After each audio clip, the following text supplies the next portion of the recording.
Seja muito bem-vindo a mais uma aula, então, aqui da nossa comunidade Bioquímica na Prática. E a gente vai estar falando sobre o metabolismo hepático dos lipídios, sobre o processo de lipogênese, né? A gente sabe que a lipogênese, ela pode ocorrer em diversos tecidos, como, por exemplo, nos nossos adipócitos, como também nas nossas glândulas mamárias. Mas a gente vai falar hoje sobre a lipogênese no fígado, né? E a gente vai estar falando aqui sobre o excesso de glicose, que a gente sabe que a lipogênese pode ser vinda da glicose, como também das gorduras, né? Dos carboidratos e das gorduras. Mas eu vou estar falando aqui do excesso de glicose, que grande parte dos nossos alunos, dos nossos pacientes, nossos familiares ou até mesmo tu, né, consome no dia a dia. Então, a gente sabe que quando a gente consome o carboidrato, ele é convertido até glicose, para a glicose, então, né, entrar na nossa corrente sanguínea e ser transportada até nossas células. Aqui, então, a glicose ela tem que passar pela via glicolítica até ser convertida em piruvato. A gente tem, né, uma aula, lembrando, a gente tem uma aula falando só sobre a via glicolítica, porque aqui tá resumido, a gente não tem o processo inteiro, só tá mostrando aqui a glicose diretamente sendo convertida em piruvato, mas a gente sabe que não é assim, né? Passa por uma série de reações bioquímicas até chegar no piruvato, tá ok? E aqui então, o piruvato, posteriormente, para entrar no ciclo de Krebs, ele precisa ser convertido e ativado, né, em acetil-CoA. Por quê? Porque apenas o acetil-CoA consegue entrar no nosso ciclo de Krebs, né? Então tá aqui, eu trouxe aqui na imagem à direita o piruvato, que está no citosol, sendo convertido em acetil-CoA, tá ok? Então ele passa aqui por uma reação, né, pela piruvato desidrogenase, que é a enzima que participa dessa conversão do piruvato em acetil-CoA. Como podemos ver aqui, a gente gerou o NADH, tá? Então, só para aqui recapitulando, a glicose ela foi degradada até piruvato. O piruvato entra na mitocôndria e ele é oxidado, então, pelo complexo aqui enzimático, pela piruvato desidrogenase até acetil-CoA, tá ok? E esse acetil-CoA deve ser entrado no ciclo de Krebs. Só que agora eu falei, né, eu tinha falado que a gente está com excesso de glicose, então a gente tem um excesso de acetil-CoA, um excesso de energia sendo produzido. Então, o que acontece? O ciclo de Krebs, ele é paralisado. Por quê? Porque a gente não precisa mais gerar essa energia. Então, o que acontece? Começa a ter uma lentificação aí no nosso ciclo de Krebs, né? Ele é paralisado, porque a gente não precisa mais formar energia. Então, com isso, o que vai acontecer? O acúmulo do acetil-CoA. E agora, então, esse acetil-CoA vai ser convertido em gordura. Mas como que acontece? Como que acontece, né, essa conversão do acetil-CoA em gordura? Então eu trouxe aqui uma outra imagem, tá? Vou passar aqui para o próximo slide.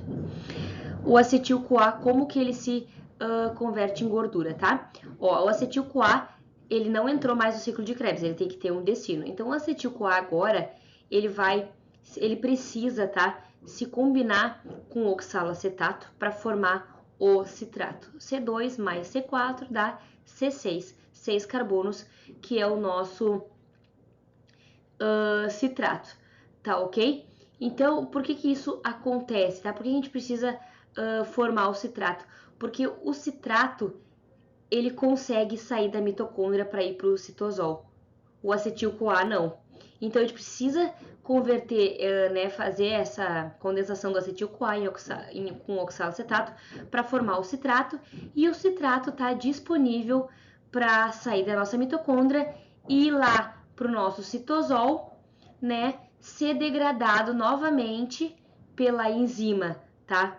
Esse citrato, então, lá no nosso citosol, ele é degradado pela enzima citratoliase, novamente em acetil-CoA e oxalacetato. Tá aqui a próxima imagem, olha só. Deixa eu passar a próxima imagem aqui. Olha só o que está acontecendo aqui.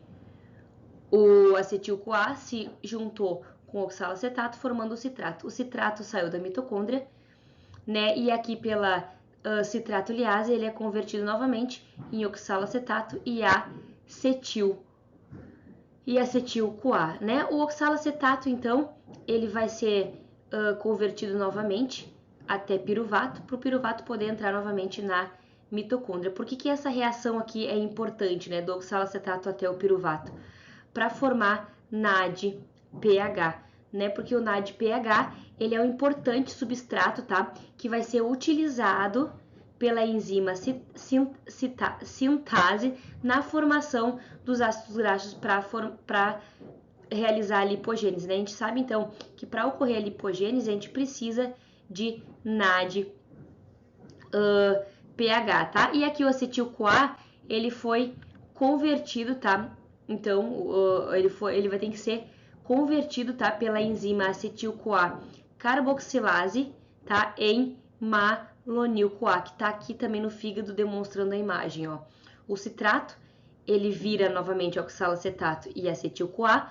O acetil-CoA, então, através da enzima, né, acetil-CoA carboxilase, é convertido em malonil-CoA, tá? E esse malonil-CoA, através da sintase, né, da sintase de ácidos graxos, através das enzimas, se dá, né, a formação dos ácidos graxos, e esses ácidos graxos formam depois os nossos triglicerídeos, que é a nossa gordura armazenada no fígado. Lembrando aqui, tá, pessoal, que a gente tem, né, uma aula só falando sobre essas reações aqui, todas, literalmente o que está acontecendo, né? Porque o malonil-CoA é o primeiro intermediário, tem várias reações aqui acontecendo até ocorrer a síntese, né, dos triglicerídeos, tá ok? Uma coisa que importante a ser falado também, então, né, que além da glicose, tá, formando aqui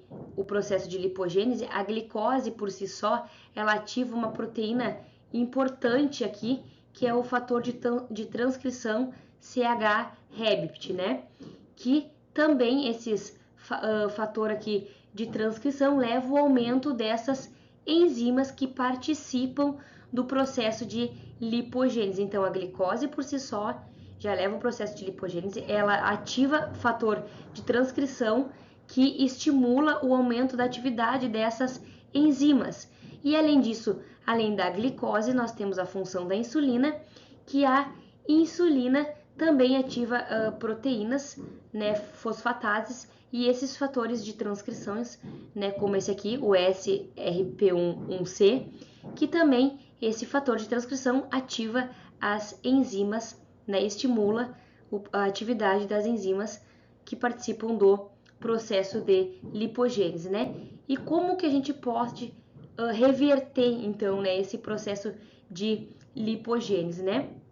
A gente pode reverter isso através do treinamento físico adequado e uma alimentação também adequada, que vai promover adaptações, tá? E alterações fisiológicas que vão propiciar o aumento da lipólise e da nossa oxidação de gorduras. Lembrando, temos aulas específicas sobre lipólise e sobre oxidação de gorduras lá na nossa, aqui na nossa comunidade, aulas específicas falando só sobre isso, como que ocorre, né? Além, então, de reduzir a atividade das enzimas lipogêneses. Então, a gente tem que fazer com que ocorra a lipólise, a oxidação de gordura e reduzir a atividade dessas enzimas, né? E a gente vai falar sobre isso, tá? Sobre como que a gente vai fazer com que o exercício físico e uma alimentação adequada faça a maior oxidação de gorduras, a maior lipólise e a redução dessas enzimas lipolíticas, tá ok? A aula de hoje era isso. Qualquer coisa, deixa aqui nos comentários que a gente vai estar sanando aí todas as suas dúvidas. Nos vemos na próxima aula.